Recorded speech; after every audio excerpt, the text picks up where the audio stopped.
understand. What? What's that sound? Where? It's aliens and they're living in your town. Damn. They have arrived. What? They're all around. So many aliens living in your town. Are you scared of Hello, aliens? weirdos. Yes, it's Halloween time. Time to be creepy. Beckett, quick, go. Give us your creepiest voice. I want to suck your blood. Oh, wow. And followed by a hard right in the left ear. You went Dracula for spooky. So if somebody came up behind you in the dark and did a Dracula voice, is that scary? Give me an example. Okay, I'm in the dark. I'm closing my eyes, and let's role play. I mean, what are you doing, Jaybird? Oh, I'm kind of turned on. That's what I'm saying. If Dracula's voice isn't scary anymore, I think it's almost goofy now. Kind of liked it. Welcome, everybody, to the Weird and Whatever podcast. Let's get weird. Got a lot of feedback, Vicky, from your analysis with the ghost audio from my place here. Denny, if you don't mind, could we play the singing ghost from my closet area? Yes.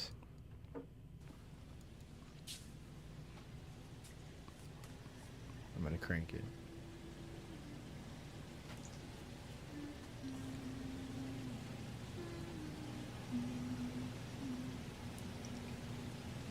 Hello?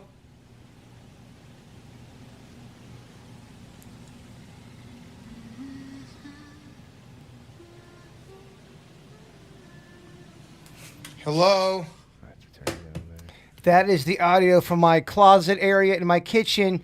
Vicky, a lot of people are saying what Joe Ponton said earlier. It sounds like the Little Mermaid song. Can you confirm or deny that? I cannot confirm because it's been a long time since I've seen The Little Mermaid. Yeah, I couldn't hear what Little Mermaid song they were talking about. If you guys know, let us know. They just said it sounds like the Little Mermaid song. There's a lot of those out there. There's a lot of songs on that soundtrack, Beckett. Yeah, I think I know them all. But not for nothing, it sounds friendly. It sounds friendly, like someone's folding laundry and kind of singing a little tune in the background. I'm not scared. All right. No, Yeah. I wouldn't think that was scary, but it would definitely be concerning from where it's coming from. Vicky, you hear that. Should one be scared, or should one have their guard up, or should one just let that flow? Let the tunes go. Let's have some fun. Well, it wouldn't matter what advice I gave. Well, So, I like it. but no, I would pretty much just ignore it. You If it were think me. that sounds jovial to you? I don't feel like I said last week. I think the only person that needs to be concerned is if you bring a date here, All right. and I think that person might have a bit of reason to be concerned. Would they? You think they would leave with something? Yeah. Possibly.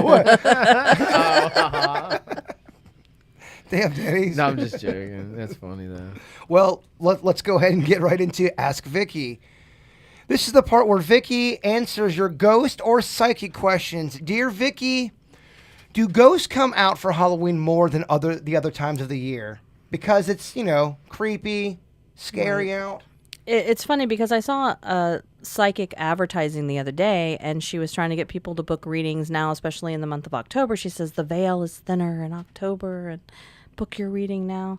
I've been an investigator since 2007, and I haven't found any difference in January through December.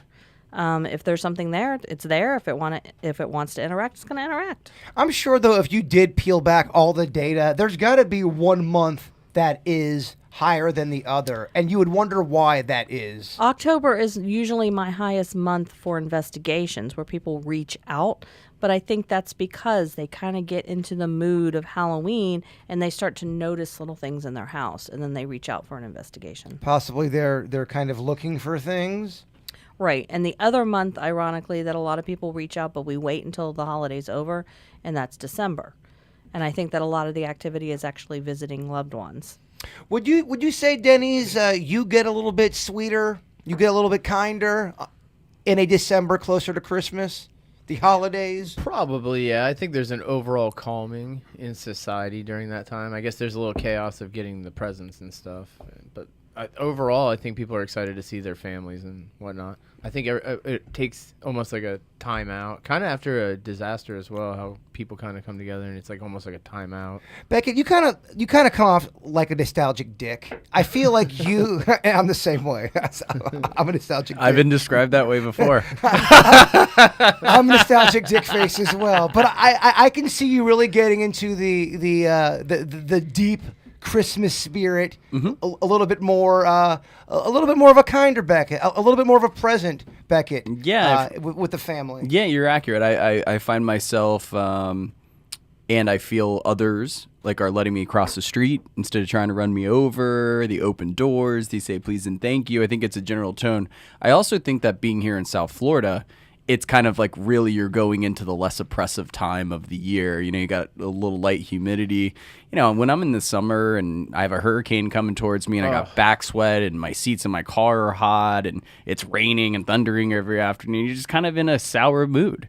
And that's the time in Florida when you get that doesn't rain that much, low humidity, and let's be honest, weather and your environment has an effect on your mood. So I think it's the two things. I think it's the Christmas spirit, the holiday spirit, and then being in South Florida, I think it's the weather change. You wonder too, Vicky, if spirit ghost activity, can it be regional at certain times, different during the year? Maybe up in the northern part of the globe, there's more activity during a certain part of the year than there would be.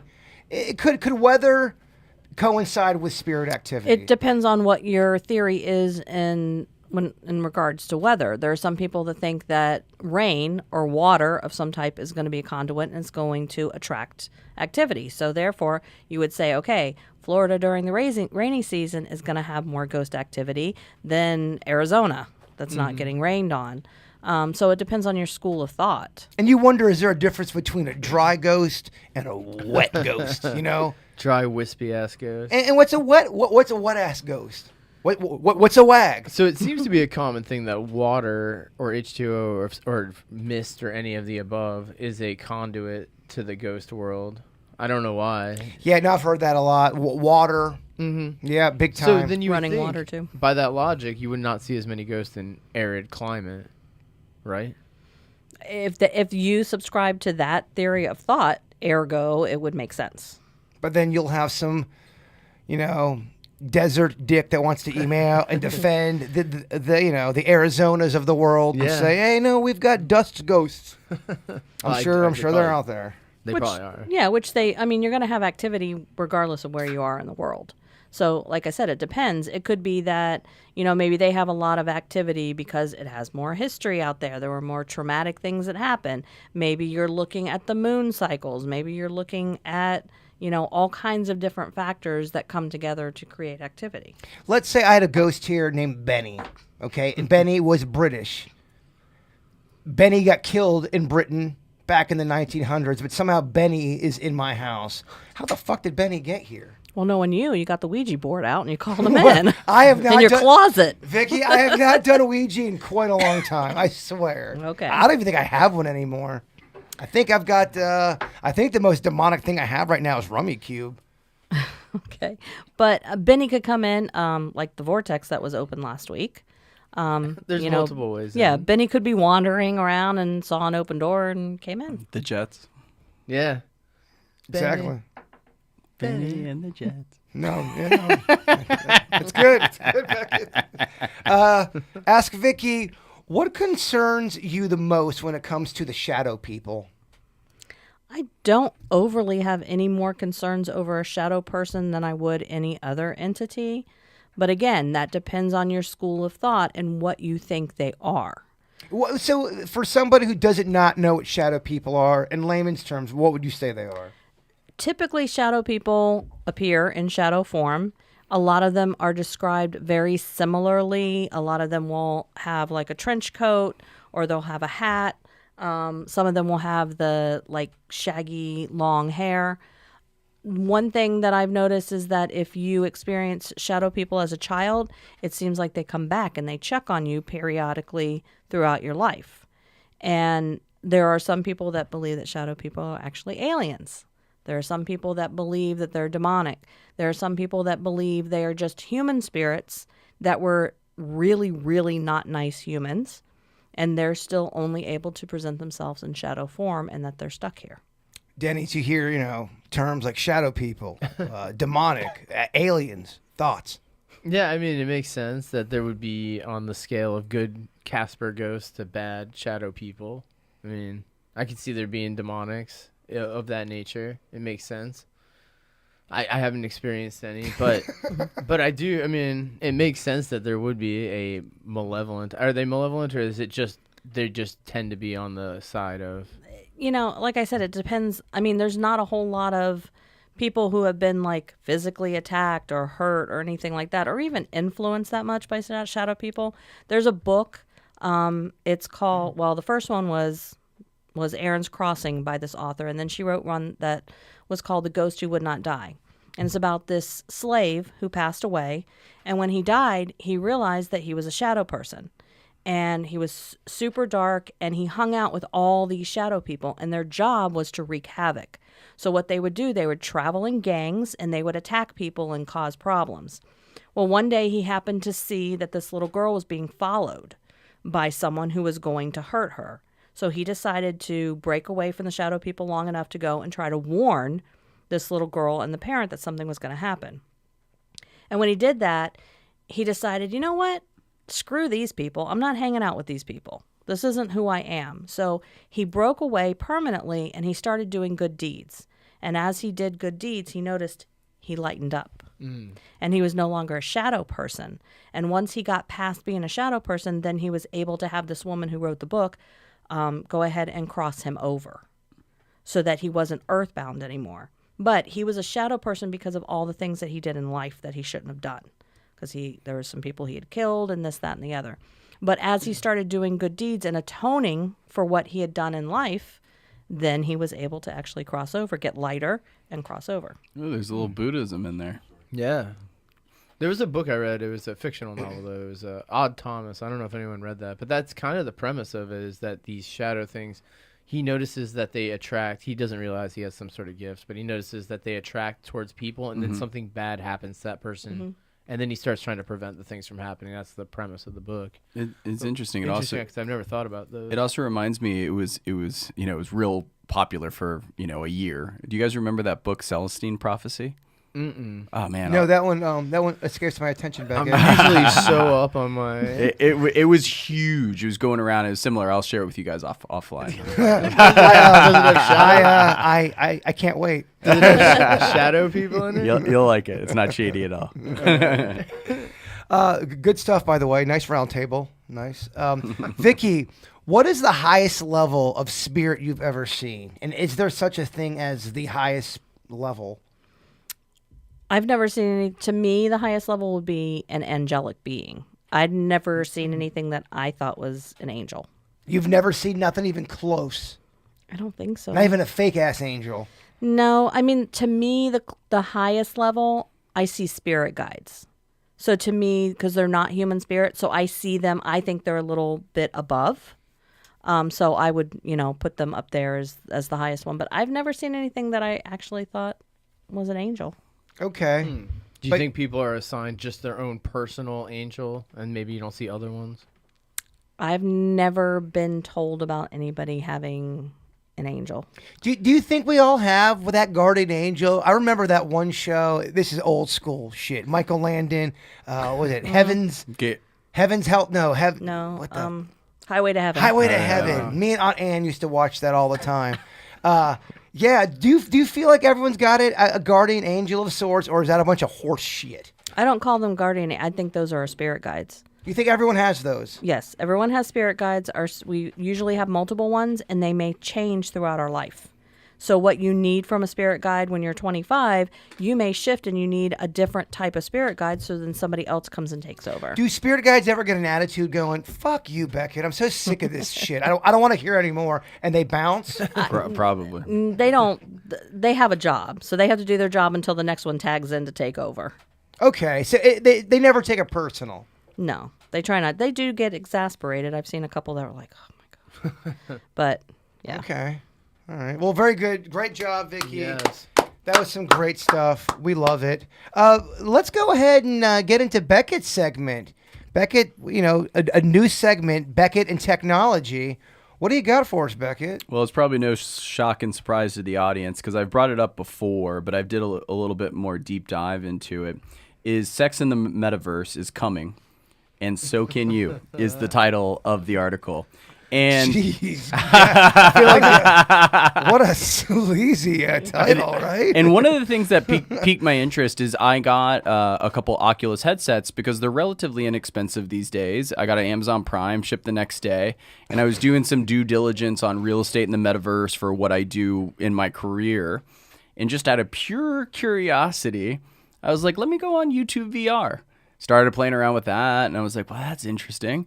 So then I went and saw what kind of adult stuff, just out of pure curiosity. I'm like, as it tends to be. For research purposes. For only. research, strictly research. We're all so shocked about that. And I thought about if you guys in the audience remember that movie Demolition Man where Sandra Bullock and Sylvester Stallone, they had haptic suits and they whatever. And, it's funny because everything seems weird until it doesn't. Like we had this conversation. Online dating, when it first came out, you were a loser. It was weird if you were online dating. You're right. Yeah, There's a stigma carried. And now, if you're young and single, it's weird that you're not on Bumble or Hinge or Tinder, one of those things. And a lot of people think about with smartphones, a lot of people are big sexters. Right? That's all virtual. It's become a new form of expression. Right, because people are sapiosexual. They get sexually turned on by the mental stimulation. Well, you didn't have it before without feather quill. Oh, you had to write a letter that, you know what I'm saying? That'd take forever. You'd lose all of your emotion. Yeah, so they're doing, and we do this as well, they're doing work meetings in the metaverse. There's virtual reality and there's augmented reality, right? So augmented reality is interesting because it's almost like Roger Rabbit. It's real world, but you have certain things that come in. Like if anyone played the Pokemon game, like on the streets and stuff like that. Excuse me. So basically what they're doing is with AR, basically also they're saying in the article with the popularity and the success of phone sex stuff and like websites like OnlyFans, like a lot of people are doing virtual and they're doing virtual webcams with these people that are monetizing it. And I know it sounds crazy, but it's happening. And like gaming, the adult industry, when you see how big the market cap is, it's huge. And a lot of people don't know this, but online payment started because of the adult film industry. There's a movie about it called Middleman. And they were trying to figure out a way to monetize it. So they basically coded what is now the SWIFT system, which we just took away from Russia and sanctions.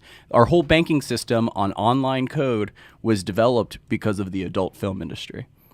And if I want, just be at 100p, do you have a bone piece right now? Because that was hot. No, I don't. Okay, I mean, Denny's, you hear it, Beckett.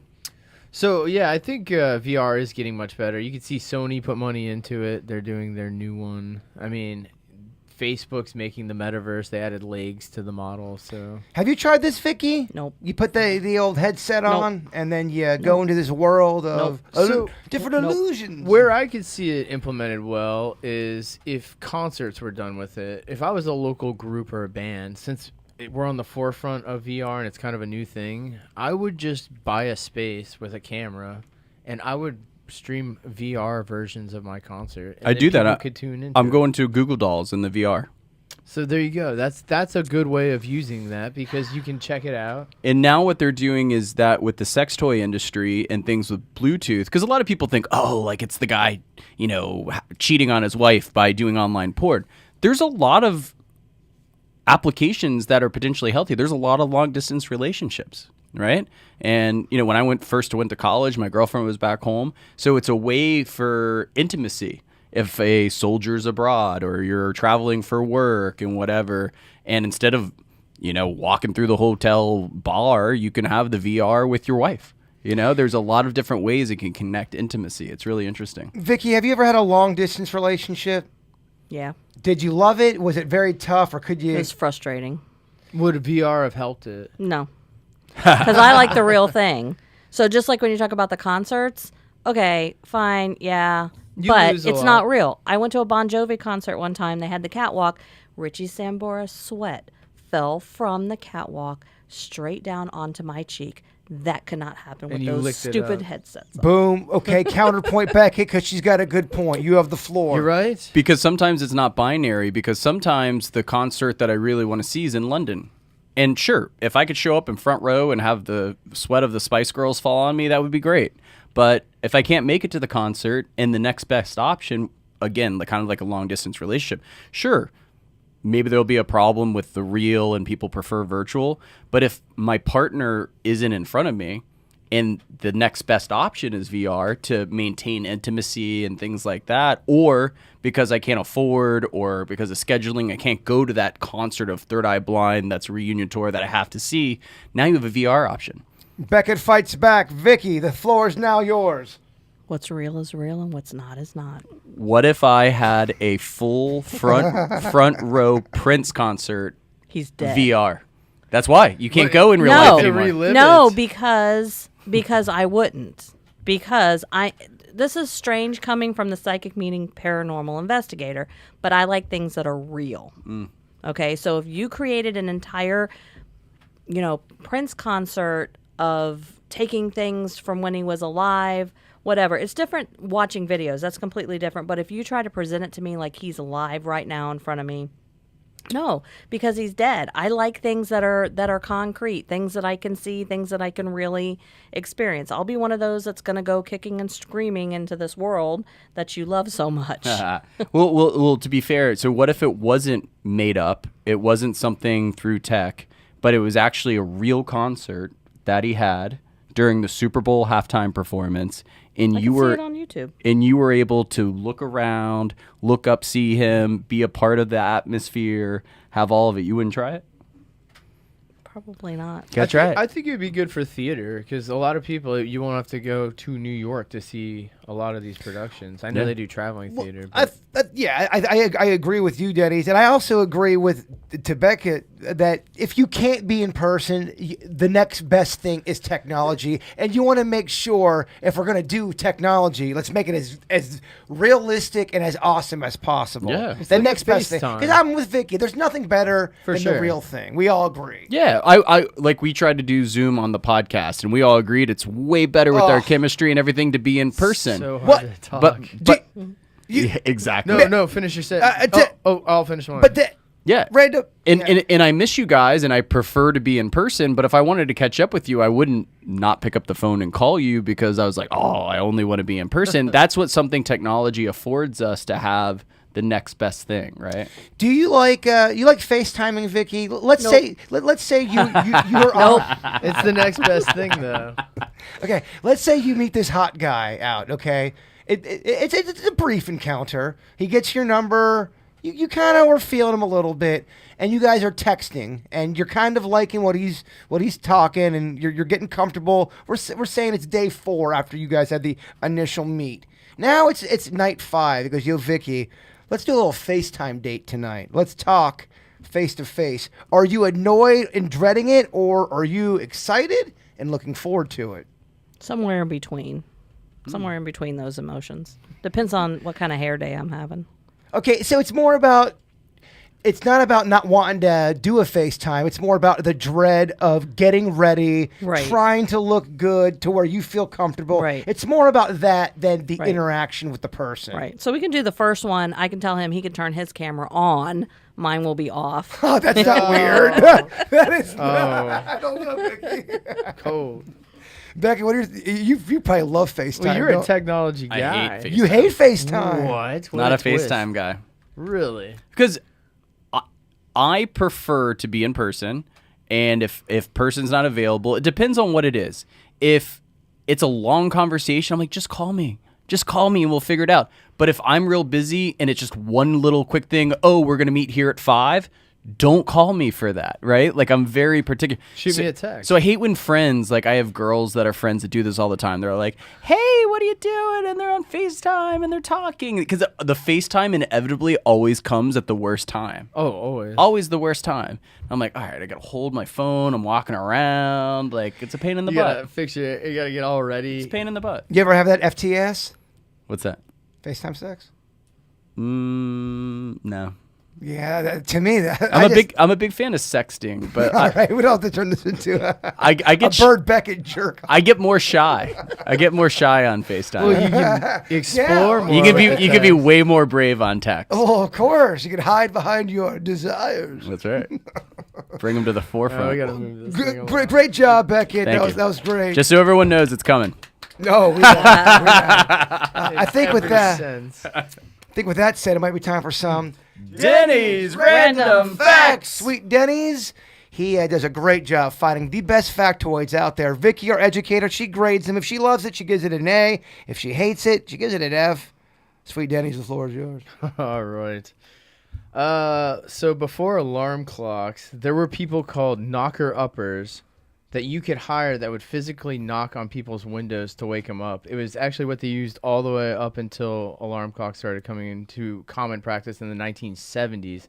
But knocker-uppers used long sticks, soft hammers, rattles, and they started getting more creative as they started dying out. But before any sort of alarms that we use digitally, it required the act of a person. Jeez, you can see how that brand would be misinterpreted real quick. I thought that was a poor choice of name. Yeah. Knocker-uppers. That is, it doesn't sound flattering. No. Vicky, what are your thoughts? Yeah, there's actually some footage. They used to use these long tubes, and if it was upstairs, they would take a pebble and they'd blow it up to the window. They would use pea shooters, yes. Yep. So, well, I mean, I already kind of knew that, so I'm not like wowed. I get it. So, I mean, you're going to start with a C. Oh, welcome to the show, Dickie Vicky. Yes, I was warned earlier. Yes. I will heed that warning. So Beckett might know this because he's pretty collegian, but from the 1940s to the 1970s, Yale plus other Ivy League schools such as Harvard, Vassar, and Brown required their freshmen to pose nude for a photo shoot. The goal was to gather material for a massive study into how rickets developed, and that involved sticking pins in their backs of their subjects, male and female. Generations of the country's elite went into Ivy League schools posed nude in these photos. They were destroyed later after that news got out and the study was denounced. How weird is that? It's super weird. How could that have been? Well, first of all, you started off by saying that only Beckett could relate to this fact, so you Wow. insulted the rest of us who Yeah. also hold college Well, I degrees. think we're all college people here. I just know Yeah. he's into the collegian news stuff. I didn't want to say anything, Vicky, and thank you for speaking I out. apologize. You're I told you right. Dickie Vicky You're was right. here. It's not Yeah. sliding by. You're right. Very out of line, Dennis. I'm going to put my feet on the floor. But the fact itself was interesting, so I'll give it a B. There's Oh, a there you bunch go. of there's actors and political figures that have all done this, I guess. I But don't- how did that get passed? I don't think I even know what rickets is. Rickets? Yeah. The old pirate's disease. You have a I think peg it's leg? an older disease. I think it affects is it bones and Your posture. joints? I felt, is it rickets? Wasn't it prevalent back in the pirates' time? We're talking this kind of pirates. Scurvy, maybe? Scurvy was one, but I thought, need that- you I looking thought it that was up? scurvy and rickets. No. Our tech guy's looking that up right Yeah, now. All right. They Let- need that vitamin C. Let me know about Redbeard and rickets. All right. In ancient Asia, death by elephant was a popular form of execution. They could be tied to the bones to pull them apart. They used to crush their skulls, twist off limbs, all in front of an audience of execution. Sometimes they'd even tie blades to them, and they'd have people fight, and the elephants would stab them to death. This method was used all the way till the 19th century. You wonder if the elephants, if you could really get inside their brain and interview them, go, were you guys down with that? Did you love doing this? Did it fill this craving, or were you just horrified every time you had to go be a part of this sick game? I don't know, but the photo that they had the elephant, they made a sword that attaches to their tusk, and it was used to slice people in half. Jeez. Good The gosh. blade was like this big. I'm such a lover of elephants, though. Not the murdering kind; those aren't No. cool. But elephants in general. Well, you said it became popular. Popular with who? With Asia, ancient Asia, all the way till the 19th century, they loved the form. It was a thing that they would do, public executions. And you wonder what happened in the 19th century when they finally go, all right, this is a little fucked up. We got to stop this. Was it a conversation that was building for years? Or did finally someone just go, no, this is enough? The elephants unionized. That's what Yeah. started it. I mean, what the shit, Denny? They did every form of possible execution with elephants. It was very popular there. It's just broadening your mind. I love that factoid, Vicky. You feel bad for the elephants. Yeah, I know. I'm gonna give it a B. Wow, I'd give it I'm an A. torn. I'm torn because I don't like the elephants being involved without their consent. Yeah, I'm with you. I think we all can agree that we're all elephant fans here. It's all history, though. Becky, you got to be an elephant fan. Big elephant fan. I think the story's a little truncated, though. Oh, shit. Fuck. All right. All right, Denny's. We'll move on. Yeah, keep going. So we've all heard of the Boston Tea Party. It was one of my favorite things back in school learning about. I retained it as well. It is weird. I think they made me draw shit. No, draw the Boston Tea Party. I think you got to dress up to kind of act the fool in class. Kind of shows you, Vicky, drawing shit out, dressing up, acting it out. Great tool, no? I know that's what I used to do with vocabulary words. They had to draw them too. I love it. We could go to the Boston Tea Party in VR and actually experience it with kids and teach them an educational lesson. Just bringing it back. You got some of the people. Look at that, Denny. Boston. You say Boston Tea Party around these parts. Yeah. Yeah, you got a buzz. Have you guys ever heard of the Boston molasses disaster? It wasn't as popular, but in January 15th, 1919, a 90-foot wide cast iron tank filled to the brim with sticky molasses exploded, and it was 2.5 million gallons of crude molasses spilled into Boston. It was pretty rough. It killed 21 people. 150 were injured. It demolished everything. It boiled buildings. It killed a lot of horses. Damn. Yeah, it was pretty big. It caused a 15-foot wave reaching speeds of 35 miles per hour. That's crazy. Yeah. There are so many stories like that nobody knows. It's like There's the so Chicago many fire. Yeah, kinda that type of disasters thing. all throughout time. Denny's. I mean, it's got me thinking, but Vicky I know does not. Vicky doesn't like hearing about the horses, Yeah, but that was yeah. a point made twice in the article. Just because of the horse mention, I got to go A-. But yeah, it mentioned it twice in the article, so I figured it had to be important, the horses. Horse disaster in front of Beckett. So I'm going to show you guys I this. know. So you guys might have seen this. I meant to do this last week, but I was running a little bit late, so I didn't get to load the footage in. And I'm going to put it up for the good people, too. I'm going to pass it around starting here with Bird. But an artist attached electrodes to a robotic arm. And it's using the plant's electricity, and it's making the arm mimic movements based on the electricity coming off of the house plant. So I'm starting the video for the good people here. Yeah, Palm, take a peek. So if you look, that plant is... Here, I'll take the phone back. I'll set it up for you guys. The plant is taking control of this robotic arm. Here, you guys can see right here. Wow. Yes, you see. So it uses the electricity from the plant. So what do you guys think of this? This shows that the plant does have... It is moving something. It's creating movement. It's creating thought, and it's propelling this arm. Now, the movement's erratic because plants don't have mobility. But what do you think about the concept of this? Boy, would that fuck everything up if we found out plants had thoughts and feelings. I think they do. So I this know. guy, I know a lot of people do. So this guy's an artist. So he attached the arm with a machete for the people listening. It's a machete at the end of an arm connected to a plant's brain, essentially. And the plant is making it move around. So we always knew plants had electricity. You guys remember doing the potato alarm clock? Absolutely. Yeah. Oh, yeah. Yeah. So it would be interesting if they studied this and they found some kind of rhyme or reason other than just electrical current. Well, that's what you wonder. Going into it. In the article, the electrode's connected. It can cause it to its pitch, row, pivot are the movements that it makes, but basically like turning of a wrist, like opening a door. It also has, the L shape to the straight arm. It has a bunch of movements, and the brain of that plant is moving those different electrodes. I want to ask the audience that question. What do you guys think of that concept? Plants, trees, all that, having feelings, even at the level of an animal. What do you, is that a hippy dippy kind of a thought? Vicky, you think there's some truth to this? Yes, I treat my plants as I do my animals. Like my plants, we have a thing where every other week they get to go in the pool, which means they go to the sink and they get sprayed, and I wipe their little leaves off, and they're all happy the next day and standing up at attention and all that. So yeah, I totally believe. I talked to them. I think they had feelings. Who knows? I'm there. We were tomato murderers.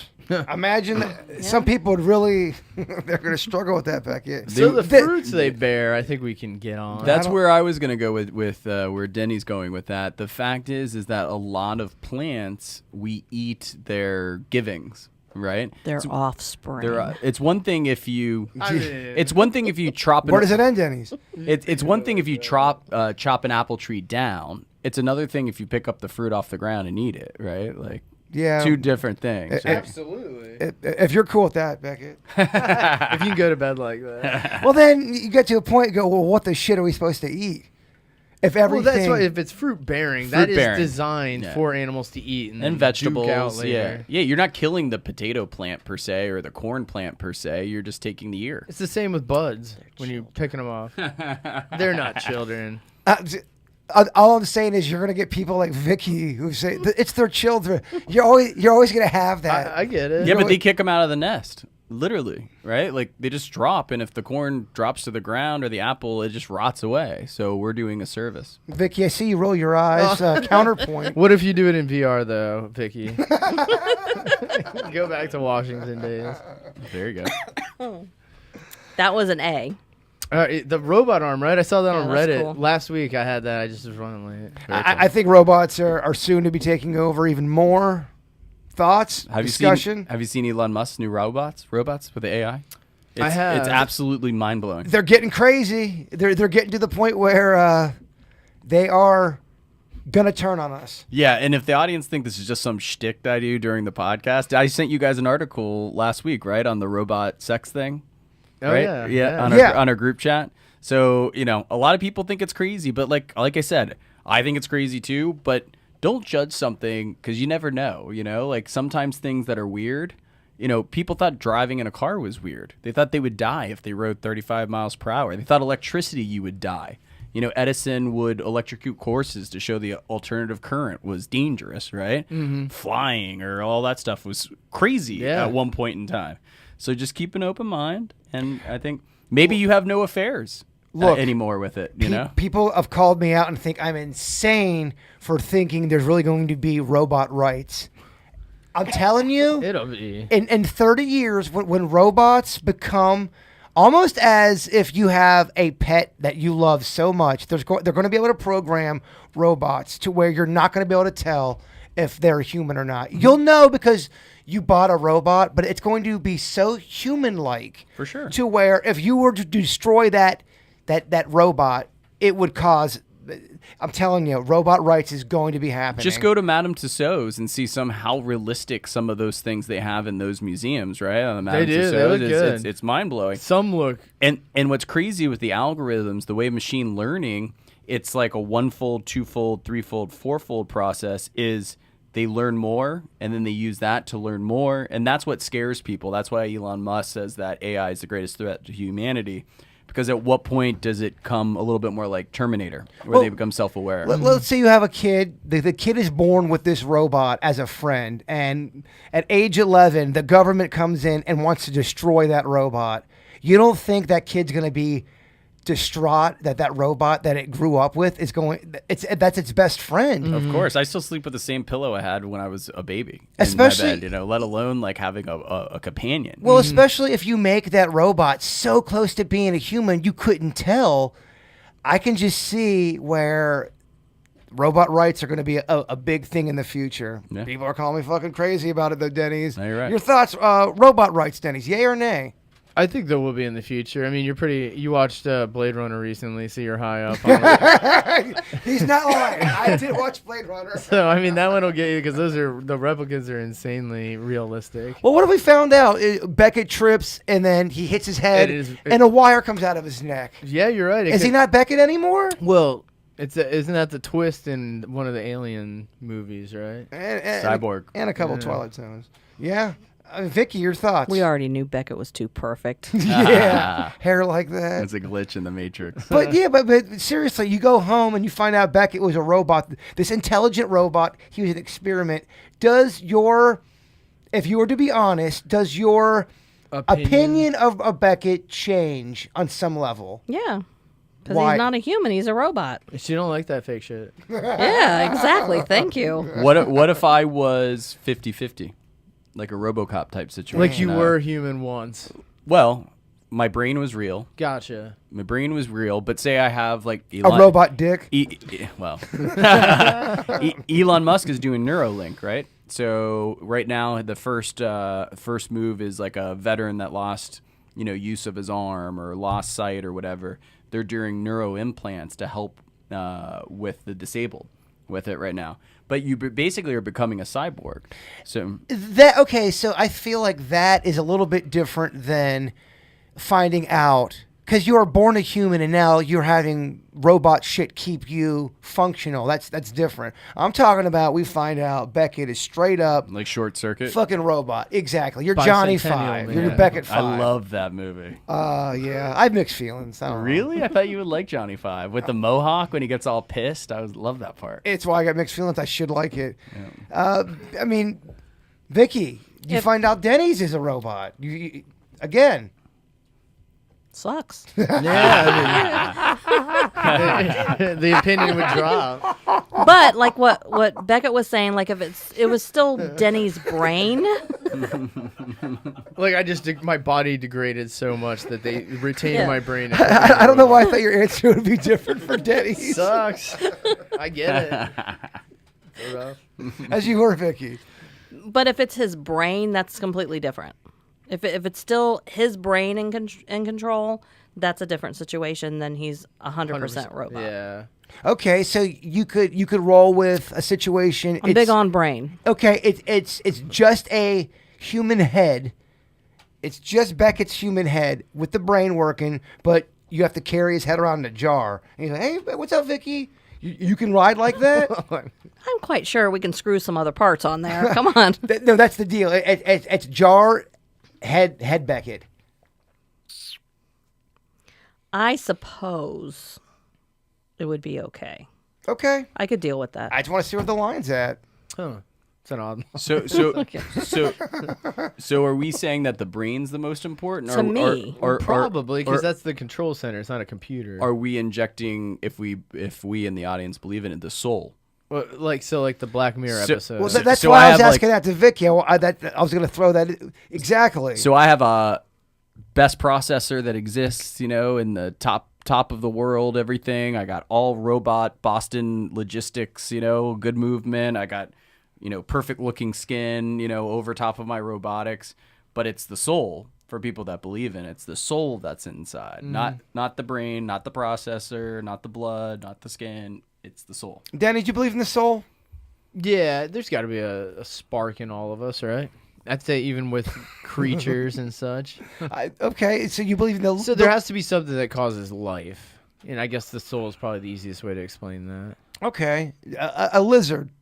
A lizard's got a You soul? would think everything would have to have a soul, even plants. I That's, would imagine. I agree with you.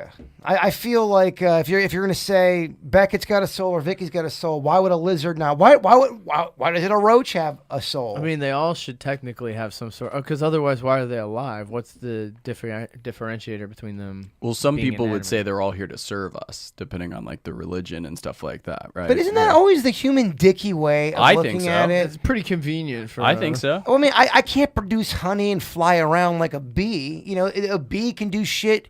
I mean, we can send emails, but we also can't fly around and produce honey. Yeah. And bees, as we've talked about before, they serve a vital purpose to our ecosystem. Humans don't serve a vital purpose on anything. And, I've thought about this. I heard a guy giving a lecture.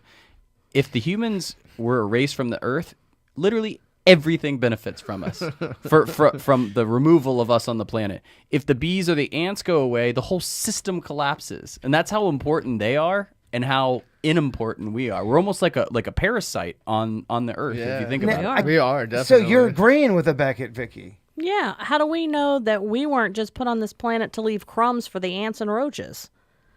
That's all our purpose is yeah. to feed them. That's how But insignificant we are. Okay, so that's more of the pessimistic approach. Now let's turn it around.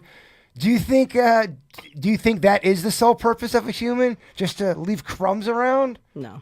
Okay. Do you think there is a bigger purpose, but not as maybe as big as some people make it out to be? Because everything's always made in the image of the human.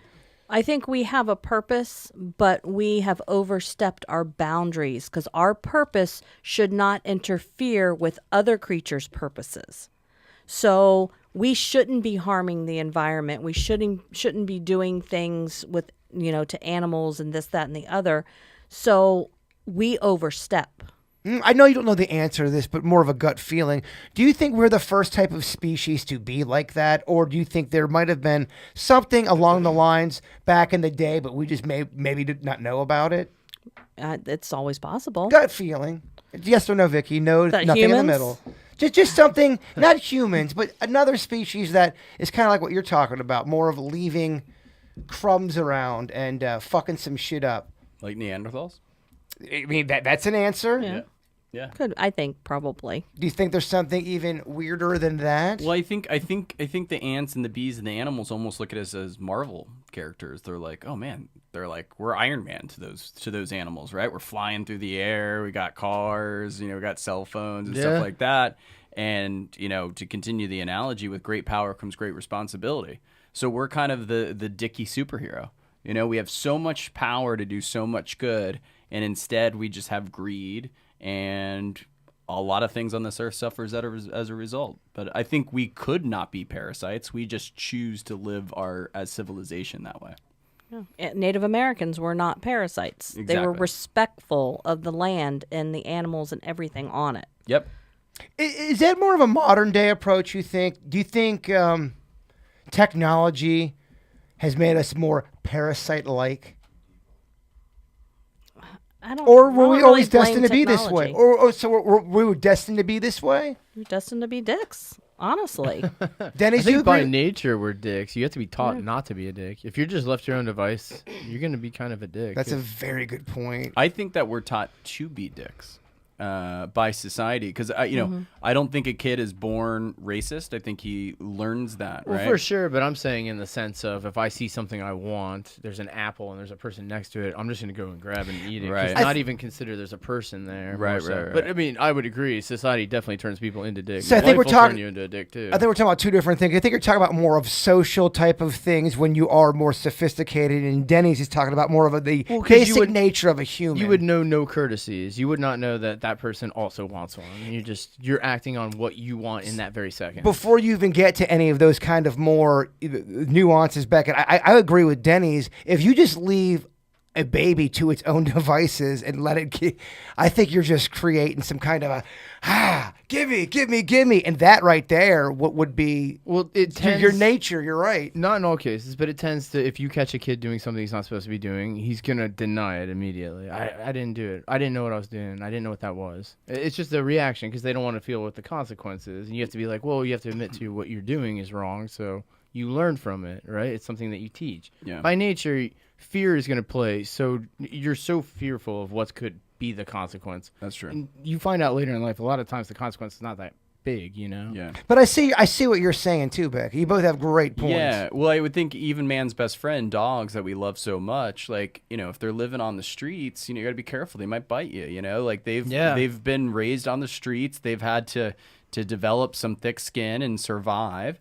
And it's going to be different than the dog that's loved at home and that you can walk right up and pet, you know what I mean? And to your point, it's a function of your environment for sure. It's all good stuff. I love it. What are your guys' thoughts when it comes to blessings in disguise? There is this story, a woman was struck by a bull, but then calls it a blessing in disguise because it led to her doctors find out she had some cancer. Have you guys ever had that, a blessing in disguise, where in the moment you go, man, this is fucked, and you look back and go, oh, shit. Always. Do you have an example? So there's a song I listen to a lot by Darius Rucker called This, and my buddy almost died in a horseback riding incident. The horse rolled on him. He had 14 surgeries. He was in a coma, and he's the one that had me listen to that. And that whole song, it's like every stoplight I ever missed, all this other stuff, the girlfriend that broke up with him. it all led to him at that moment with his wife and his kids, and he's drinking a beer watching the football game. And if all of those pains didn't happen, it wouldn't have led him here to this. And maybe that's a little Pollyannish way to look at it. And who knows if I made that lacrosse team back then where I'd go, or if I didn't hurt my shoulder and I was playing baseball, my whole thing. But yeah, I think I'm not really like of a meant to be kind of guy, but I think that the only way you have is to go forward, because time stops for no one. So I almost think whether it's true or not, you almost have to have or should have that mentality, because that's the healthiest way you're going to move through life for yourself and the people around you, in my opinion. Yeah, my mom told a story back in the day when she was a kid. She really wanted to go on this roller coaster ride out there in Rhode Island, and one of her sisters wanted to go get ice cream, and my mom was so pissed off that she was going to lose her spot in the line because they were going to close down the ride because the park was closing, and her sister made her go get ice cream, and she was so pissed off that they were getting ice cream. Come to find, that last ride right there, the ride ended up crashing, and people end up dying. Now, I can't find that story, and maybe my mom was lying to me. Mm-hmm. It's a great fucking story, Mom. Yeah. But blessing in disguise. You think something is, oh, shit, and it turns out to maybe possibly save your life. I like those kind of stories. Mm-hmm. Denny, did you ever have that? Not really. I noticed I was looking at, so you accumulate home equity, and I was looking at that because the number was messed up. Somebody said that one of my bills came out weird, and I go, oh, that's not right. And I looked into it, and it turned out that a company had accidentally withdrawn like $5,000 from it. So I was super hyped. That would be a blessing in disguise, because I was getting called out for something else, and then I found like a great issue that went on. I got it all resolved. It took like a month. It was horrible. So okay, yeah, so it worked all well that ends well, but geez, yeah, no, I don't know. Blessing's a great word, not a great word for that. I guess it turned out fortuitous. For sure. Vicky, you ever have anything like that? Yeah, I can't think of anything terribly specific. Like maybe something like, oh, I didn't go this one day, and then, I went out later and the tire was flat. So if I had headed out when I was supposed to, I would have ended up on the side of the road with a flat tire. But I grew up religious, so we were basically taught God answers prayers, but it may not be the answer you asked for. But he knows what's best.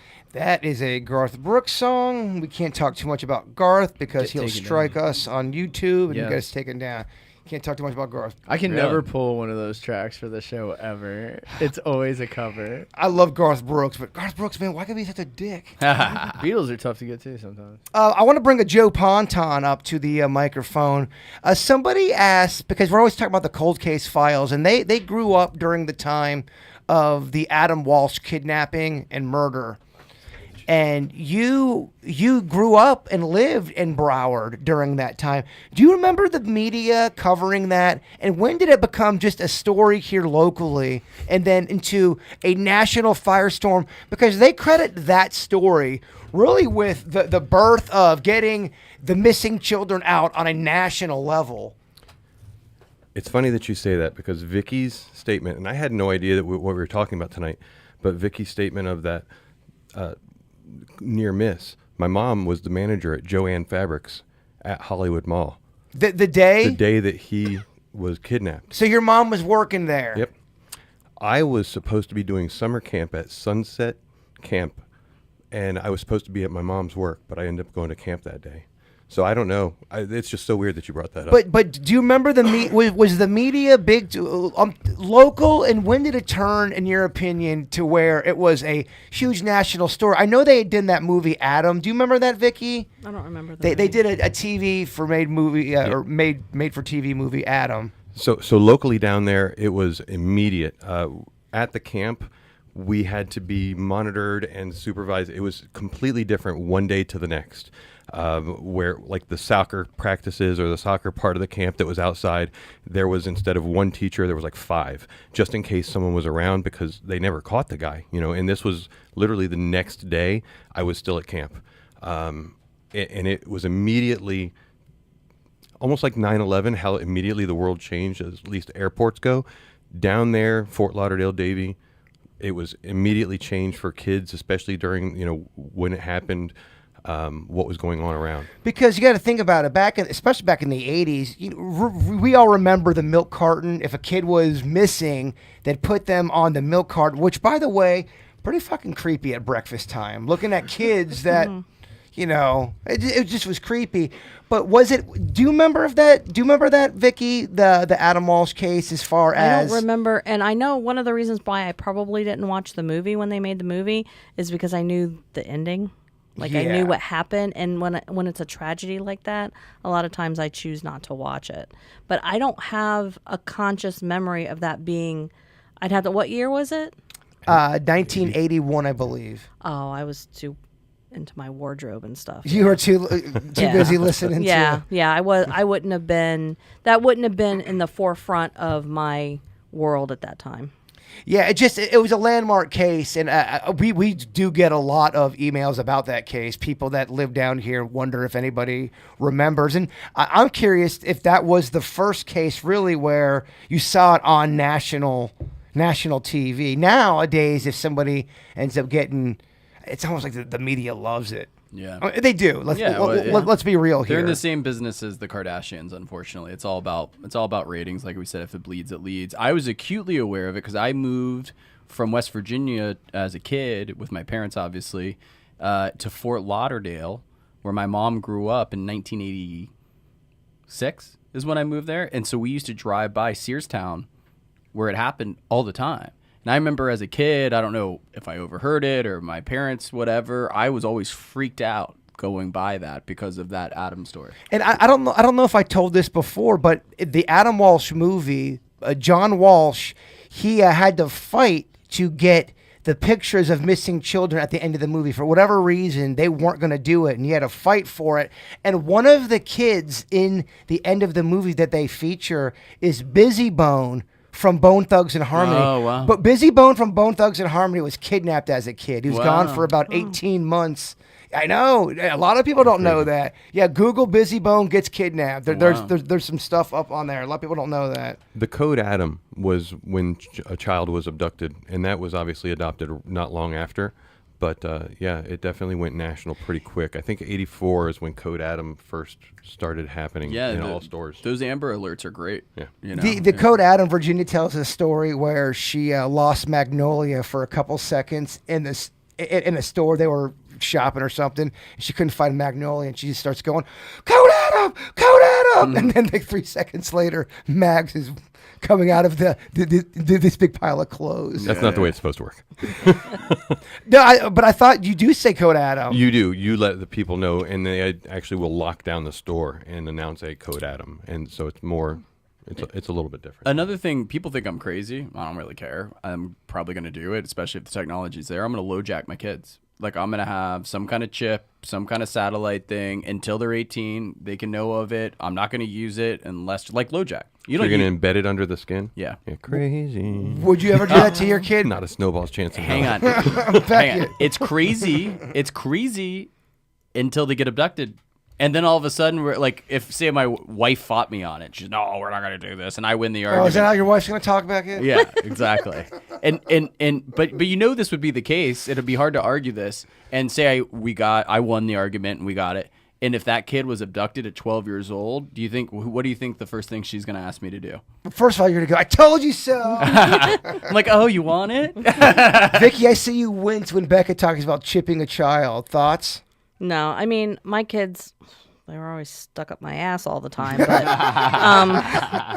But no, I mean, I don't know. I guess, again, I'm going to show my age in old school. My kids, if they went one place, the one thing they knew, if you don't leave from that location, you don't sneak out.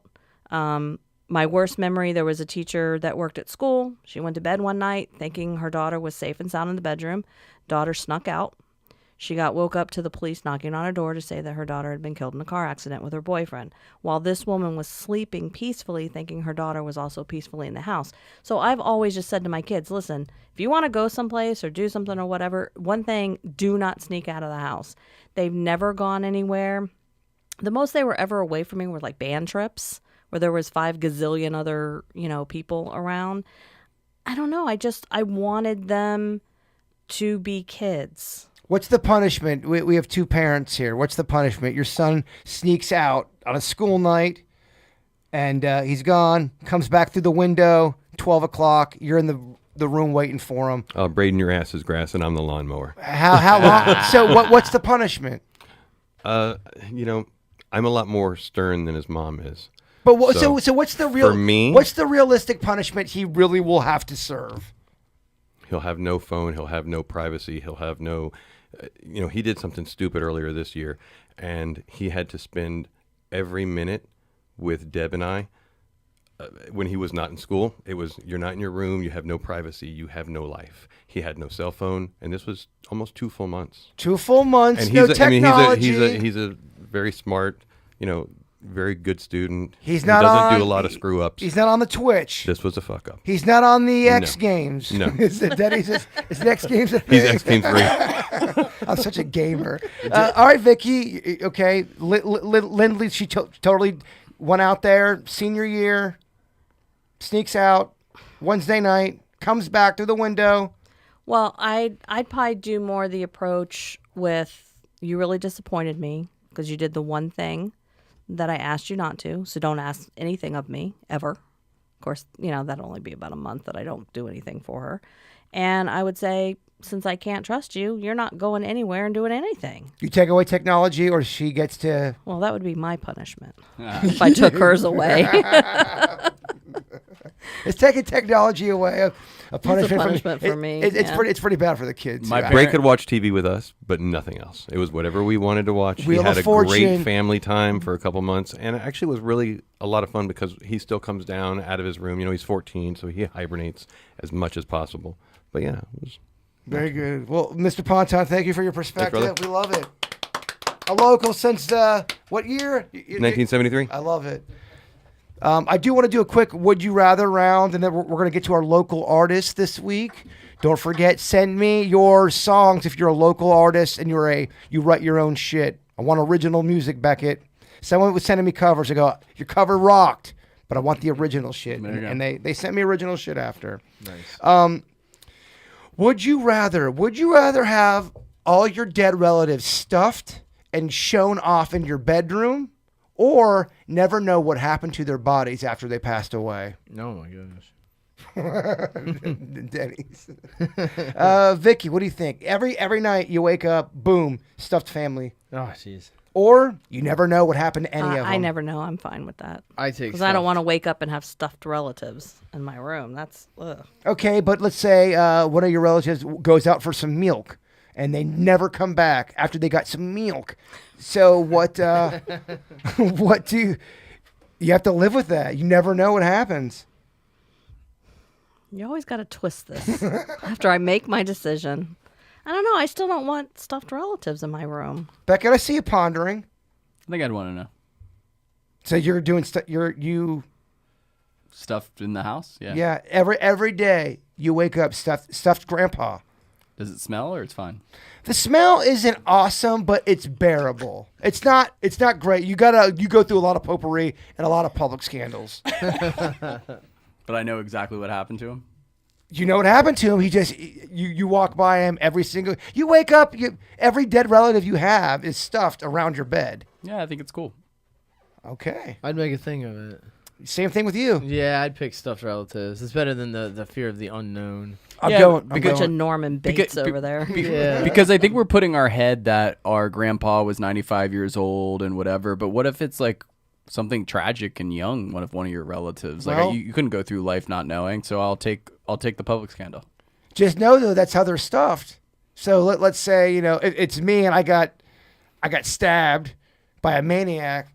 I'm stuffed. You're in the last position. I'm in that position. That'd be a cool action figure. It would be a great action figure. And I'm with the boys on this one. I'm going stuffed. Yeah. Ponton.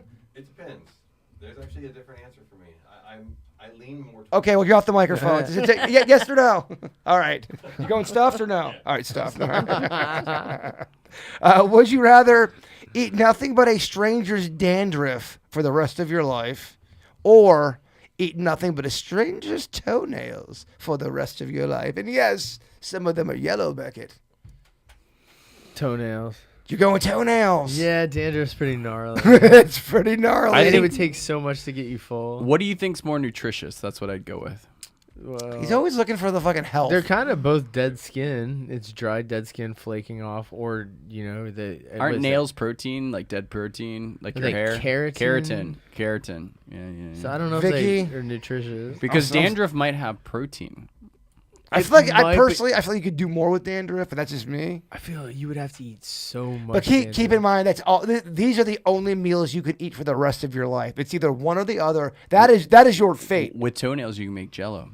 You're right. You could make Jello. You could make Jello. Not really. No. Yeah, it's carrot. It's You melt it. It's melted. That's how Jello's made. It's right. Boil that But shit. I mean, This is where he comes up with the other things. So wait for it. But when you boil it and make glue and gelatin out of it, Yeah, we got Jello and Elmer's up in here. you can't add anything to it though.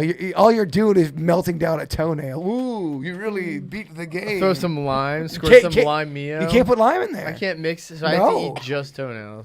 Dog, it's just toenails or dandruff. I'm still doing toenails. All right, respect the game. Vicky, I'm going dandruff. With my luck, I'd chip a tooth on a toenail. So yeah. I think I'm with. I'd use the toenails to floss.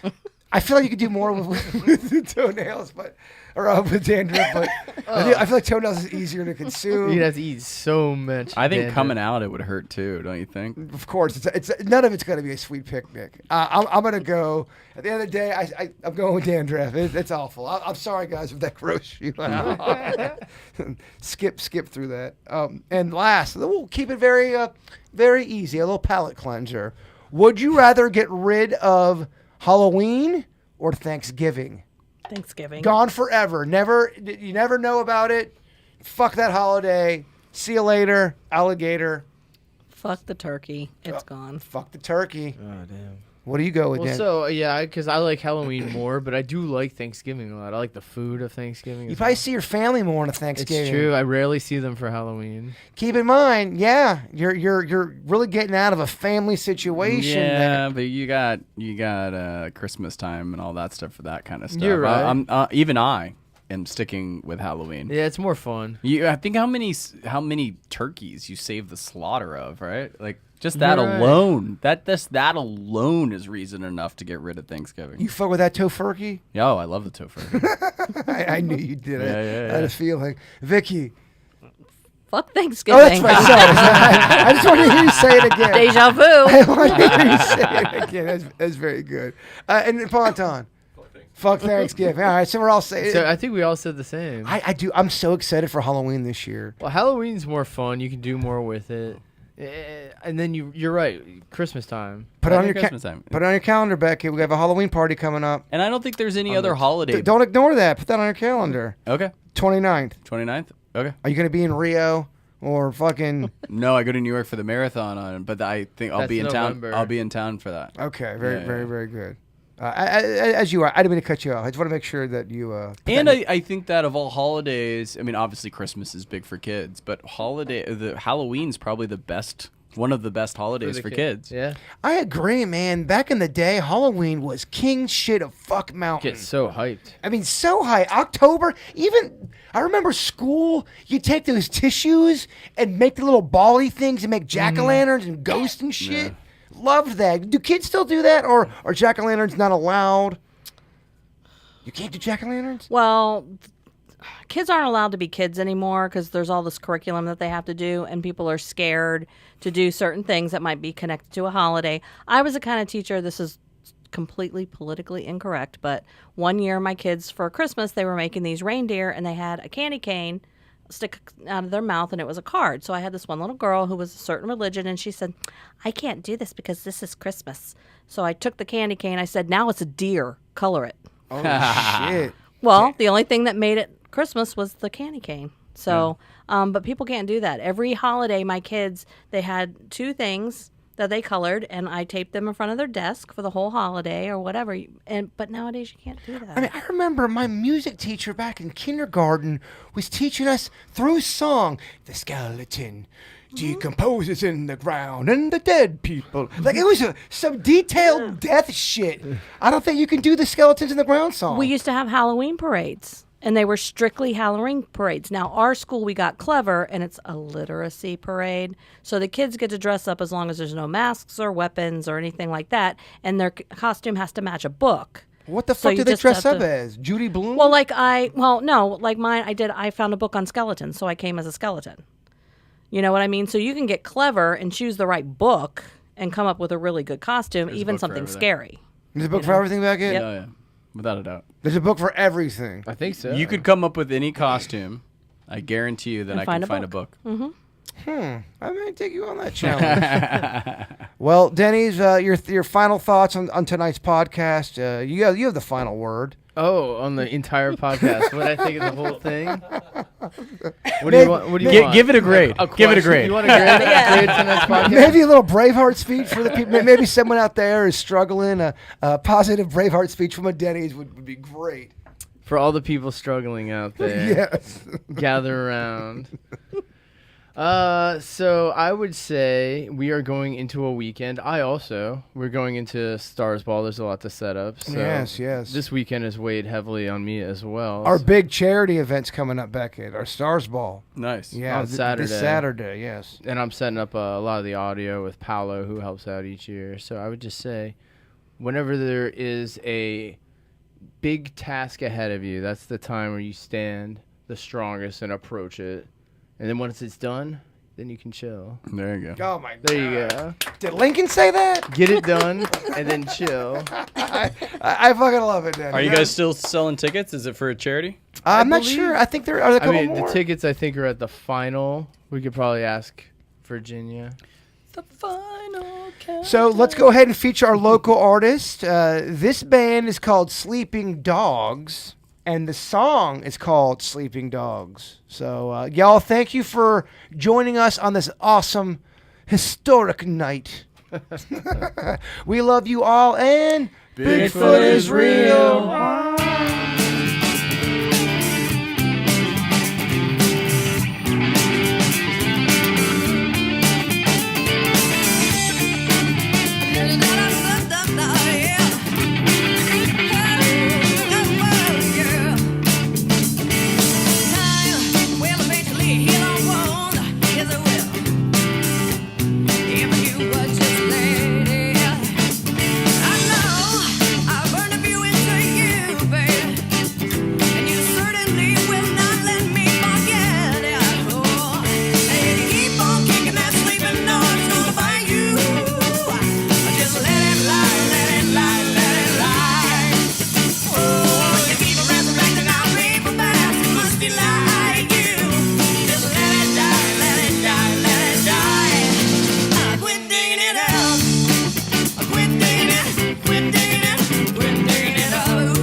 Blame in my mouth, yeah you do. Well, closet for